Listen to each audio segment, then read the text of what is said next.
अब मेरा सवाल प्रेम शुक्ला ये है, अगर एनआईए जैसी एजेंसी शक के दायरे में आती है, दायरे में उन लोगों को रखता हूं जो सर ठीक है, वो एनआईए को रिप्रेजेंट करते हैं ना। अगर एनआईए जैसी एजेंसी शक के दायरे में आती है तो सर, तो फिर याकूब मेमन के परिवार वाले क्या गलत कहते हैं कि गलत जांच करके उनको फंसा दिया गया? अफजल गुरु के परिवार वाले क्या गलत कहते हैं कि गलत जांच करके उनको फांसी पे चढ़ा दिया गया? उनकी बात क्यों नहीं सुनी जाती फिर? जी, इसका मतलब इस देश की जांच एजेंसियां शैम जांच करती हैं, फर्जी जांच करती हैं, झूठे फंसाती हैं लोगों को। अब्दुल करीम टुंडा जेल में रहने के इतने साल बाद बरी हो जाता है। राजीव जी, अब संयम से सुन लेंगे तो अच्छा रहेगा। पहले हम मालेगांव बम विस्फोट पर बात करें। मैं नहीं बोल रहा हूं। मालेगांव विस्फोट कांड में जब एटीएस ने पहले 9 लोगों को अभियुक्त बनाया तो उन 9 लोगों में जो एक विशेष समुदाय के थे, उनके खिलाफ जो एविडेंसेस थे वो देख लीजिए। एविडेंस क्या था कि जो जहां पर बारूद असेंबल किया गया था, वहां की मिट्टी का जब फॉरेंसिक टेस्ट लिया गया तो ये प्रूफ हुआ था कि यहां पर बम असेंबल किया गया। उसका कुछ आरडीएक्स, उसमें का कुछ हिस्सा जो बरामद हुआ था, वो भी फॉरेंसिक लेबोरेटरी में प्रूफ हुआ था कि यही कंसाइनमेंट था। फिर जहां बम फोड़ा गया वहां की मिट्टी से प्रूफ किया गया, वो भी हुआ था। उसमें से एक व्यक्ति अप्रूवर बनने के लिए भी रेडी हो गया था, उसने एप्लीकेशन भी डाला था कि पूरे कांड का किस किस तरह से ब्यौरा था मैं देना चाहता हूं। अचानक एक दिन भगवा आतंकवाद साबित करने का नशा तत्कालीन सत्तारूढ़ दल को आया। एनआईए का गठन होते ही एनआईए की तरफ से अभी कोई बात नहीं शुरू हुई, तत्कालीन गृह मंत्री पी चिदंबरम जी का एक बयान आया कि मालेगांव विस्फोट कांड के अल्पसंख्यक समुदाय के जो अभियुक्त हैं वो निर्दोष हैं। अभी कुछ एटीएस ने नहीं कहा है, एनआईए ने नहीं कहा है। और रोहिणी सालियन जो बहुत इस समय पक्षपात का आरोप लगा रही हैं, उन्होंने उसके बाद ये फाइल किया है कोर्ट में कि ये लोग निर्दोष हैं, जिनके खिलाफ फॉरेंसिक एविडेंस आ चुका था, जो अपना कन्फेशन 164 में कर चुके थे, जिनमें से एक अप्रूवर बनने को तैयार था। अब उसमें देखिए साध्वी का जो रोल जो पकड़ रहे हैं, साध्वी का स्कूटर जो बरामदगी का दिन है, स्कूटर बरामद होने के 6 दिन पहले केस डायरी में उसको डिटेन किया गया है। अभी स्कूटर बरामद नहीं हुआ है। शुक्ला जी, स्कूटर किसका है ये सिद्ध नहीं हुआ है। शुक्ला जी, स्कूटर किसके पोजीशन में लास्ट में था और स्कूटर से विस्फोटक यूज हुआ है ये प्रूव नहीं हुआ है।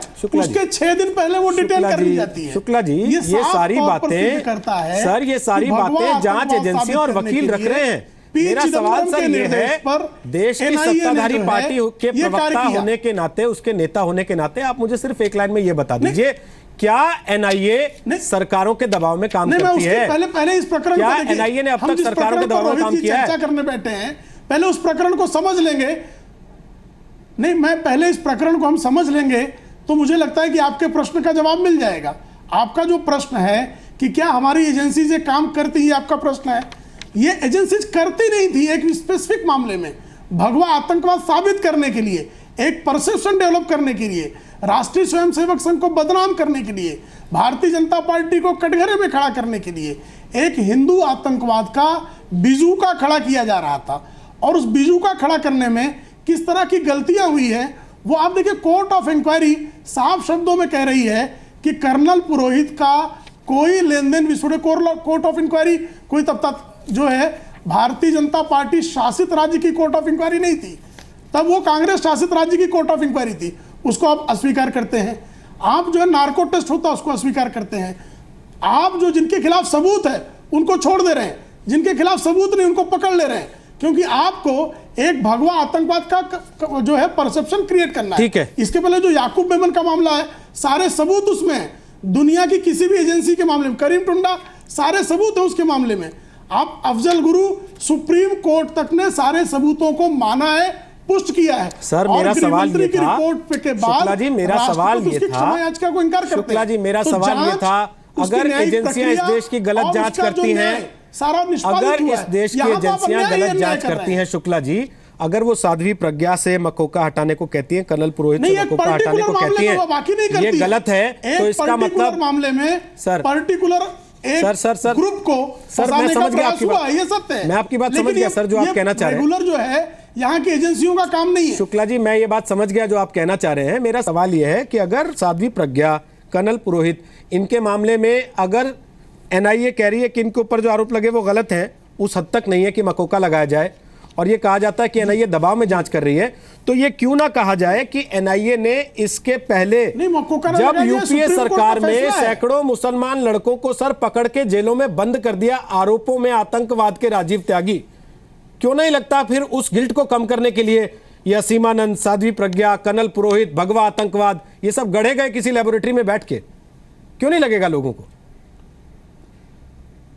देखिए बहुत अच्छी बात आप पूछ रहे हैं रोहित जी, और मेरा दिन प्रतिदिन आपके प्रति सम्मान बढ़ता चला जा रहा है। जिस तरह से आप प्रश्न उठाते हैं, चाहे वो कोई भी धर्म जाति के लोग बाग हों, यह एक अच्छी बात है आपकी कि सबको आप डिफेंड करते हैं। मैं एक बात कहना चाहूँगा रोहित जी, बहुत स्पष्ट, बार बार ये कह रहा हूँ कि एनआईए जैसी संस्था, रॉ जैसी संस्था का पॉलिटिसाइजेशन नहीं होना चाहिए, क्योंकि उसका पॉलिटिसाइजेशन होने का मतलब है कि हम 125 करोड़ लोगों की आंख में धूल झोंकने का काम कर रहे हैं, पहली बात। दूसरी बात जो बहुत महत्वपूर्ण है इस विषय में, वो महत्वपूर्ण है, कैरावैन में एक स्टोरी छपी थी, असीमानंद से एक पत्रकार मिलकर आई थी, उस स्टोरी को आप पढ़ेंगे तो उस स्टोरी में आपको स्पष्ट मिलेगा कि असीमानंद जी कहीं ना कहीं मोहन भागवत जी और इंद्रिय जी से मिलते थे और उनसे कहीं ना कहीं दिशा निर्देश लेते थे। दूसरी बात जो बहुत महत्वपूर्ण है इसमें कि आज जो एनआईए के डीजी हैं उनको एक्सटेंशन दिया गया 1 साल का। मेरी जानकारी के तहत आईपीसी में या इंडियन पुलिस सर्विसेज में कहीं भी एक्सटेंशन नहीं दिया जाता। बीच में मत बोलिए, प्लीज कंप्लीट कर लो, उसके बाद काटिएगा बात को। तीसरी बात जो बहुत महत्वपूर्ण है, हेमंत करकरे अभी सोनिया गांधी के अपराध को मोहन राव भागवत के यहाँ क्यों डाल रहे हैं, तो बीच में बोलना पड़ेगा। आप पूरे मामले का जिस तरह से राजनीतिकरण, जिस तरह से घृणित अंदाज में कर रहे हैं, वो निंदनीय है। सोनिया मुझे निंदा करनी पड़ेगी, ये मेरा संवैधानिक अधिकार है। दोनों एक साथ ना बोलिए, समय बड़ा कम है, करने दीजिए। इतना चुप क्यों हो गया आपको? समय बड़ा कम है, समय बड़ा कम है, थोड़ा सा इसी का सम्मान आप पूरे मामले को अभी आप फिलहाल जो है एनआईए के पॉलिटिकलाइजेशन के प्रश्न पे जो है आप दोनों विद्वान हैं। देखिए सुनिए ना, सुनिए त्यागी जी, चिंता का विषय है। त्यागी जी सुन लीजिए, इस तरह से एक्सटेंशन पे त्यागी जी बात तो सुन लीजिए, त्यागी जी बात तो सुन लीजिए, बोल दूं मैं? की हरकतों के कारण इस देश में हुई। शुक्ला जी त्यागी जी बस मुझे ये बता दीजिए, जो बातें सर एनआईए चार्जशीट में नहीं लिख पाई 6 साल में, वो आपकी पार्टी के एक महासचिव ने 1.5 दिन में कैसे बोल दी थी सारी? और फिर क्यों ना माने कि ये सारी बातें कांग्रेस पार्टी के उन महासचिव नहीं गढ़ी हो सकती हैं बैठ के, जो आईबी और रॉ से भी बड़े हो गए थे उस समय? मुझे नहीं लगता कि देश में कहीं भी किसी प्रकार से इस तरह से चीजें गढ़ी जाती हैं। अगर गढ़ी जा रही है, भारतीय जनता पार्टी के टाइम पे गढ़ी जा रही है, तो ये चिंता का विषय है। असीमानंद जी का कैरावैन सर मालेगांव वन में 6 लड़के कैसे रिहा हो गए? फिर खुद उनका, अगर वो आतंकवादी नहीं थे क्यों जेल में पड़े रहे सर? वो मिलकर क्या आए? ये 6 मुस्लिम लड़के बेचारे, इनकी क्या गलती थी सर? जीवन भर के लिए उन पर आतंकवादी का ठप्पा लगवा दिया आप लोगों ने। मालेगांव में पुरोहित बसते हैं तो निश्चित रूप से मोहन भागवत जी भी राजमाता विलाप करने लगी, बसते हैं तो निश्चित रूप से मोहन भागवत जी पे भी आंच पहुंचेगी। इनकी राजमाता विलाप कर रही थी, इसलिए इस मामले में सोनिया गांधी फंसेंगी। अब चिंता मत करिए, इसलिए बोलना चाहिए आपको। आपका चरित्र मुझे समझ में आ रहा है, लोग बाग देख रहे हैं आपको। वो क्यों आईएसआई की मदद कर रही थी, जांच का विषय है। चीफ को आपने 1 साल का एक्सटेंशन किस आधार पे दिया, जबकि एक्सटेंशन पे आईपीएस के ऑफिसर्स नहीं रखे जाते हैं? एक प्रश्न आपसे और करता हूं जरा राजीव त्यागी जी, जरा जवाब तो दीजिए। और हेमंत करकरे जिनको हम शहीद मानते हैं, क्या उनकी जांच व्यर्थ है? क्या उनकी जांच बेकार है? मैं ये पूछना चाहूंगा। सर जब मोहन चंद्र शर्मा की मौत पर आप लोग सवाल उठा देते हैं, सर जब मोहन चंद्र शर्मा की मौत पर आपके महासचिव सवाल उठा देते हैं, उनकी शहादत को बता देते हैं कि अपने ही पुलिस वालों ने गोली मारी हो सकती है, आपके नेता बोलते हैं ऐसा, तो फिर इस पर भी लोग सवाल उठाएंगे। आप ही लोगों ने तो रास्ता दिखाया। मैं एक बात कहना चाहूंगा इस विषय में, मैं कह दूं इस विषय में बात। बोलिए रोहित जी, मैं एक बात कहना चाहता हूं, और कांग्रेस पार्टी का प्रवक्ता होने के साथ साथ और संजीदा पॉलिटिशियन होने के नाते कहना चाहूंगा, फॉर गॉड सेक ये सब रुकना चाहिए। फॉर गॉड सेक एनआईए का, रॉ का पॉलिटिसाइजेशन नहीं होना चाहिए। फॉर गॉड सेक इन्वेस्टिगेशन से पहले कोई बयान नहीं देने चाहिए। लेकिन भारतीय जनता पार्टी को समझना होगा कि देश में यदि हम लोग बात किसी एक व्यक्ति को बचाने की बात करेंगे तो पाकिस्तान अगर अपने लोगों को आतंकवादी नहीं मानता, अपने आतंकवादी को आतंकवादी नहीं मानता है, तो चिंता का विषय हमारे लिए होना चाहिए। क्योंकि हम पी चिदम्बरम के कुकर्मों की निंदा करने का साहस करें। अब्दुल करीम टुंडा, आप नाम लीजिए, सर छोड़ दीजिए ना, आपका लॉजिक नहीं है। छोड़ दीजिए सर, सुनिए समय हो गया मेरा खत्म, को डिरेल करना चाहते हैं, समय मेरा खत्म हो गया है। मेरे लॉजिक का जवाब दीजिए। शुक्ला जी, शहीद हेमंत करकरे जी की जांच कहीं ना कहीं गलत थी सर, क्या वो जांच को ये समय बताएगा, एनआईए बताएगी जांच गलत थी या ठीक थी, लेकिन इतना जरूर साबित हो रहा है, इतनी जरूर चीजें आ रही हैं कि कहीं ना कहीं कुछ फौफा हुए हैं। सर अब्दुल करीम टुंडा इतने साल जेल में रहने के बाद रिहा हो जाता है, यानी कि फंसाया गया। क्यों फंसाया, किसने फंसाया, इसकी जवाबदेही होनी चाहिए।